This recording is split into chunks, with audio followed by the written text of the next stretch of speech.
So all technology has really one main thing in common.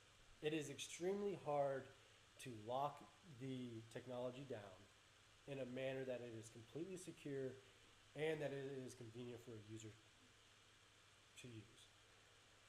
And Bluetooth is no different.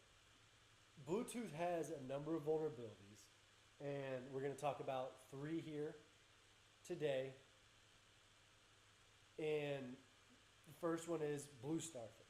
This is an exploit in firmware, and it mainly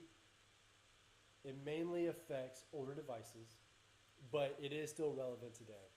Bluejacking, very similar to email phishing, in that an attacker finds a victim and just sends connection attempt after connection attempt after connection attempt, hoping that the victim,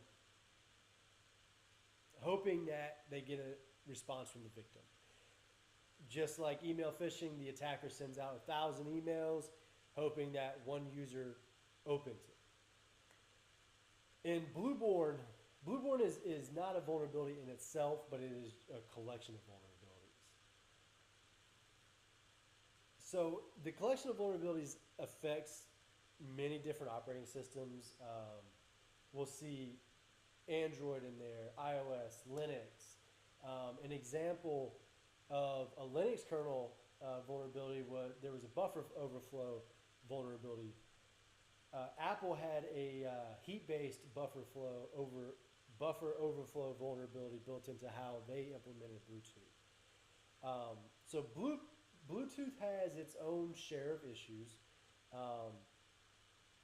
but with the introduction of the Bluetooth 4.2 low energy secure connection, where it uses the Diffie-Hellman elliptic curve Diffie-Hellman cryptography, hopefully we can see some of these attacks mitigated.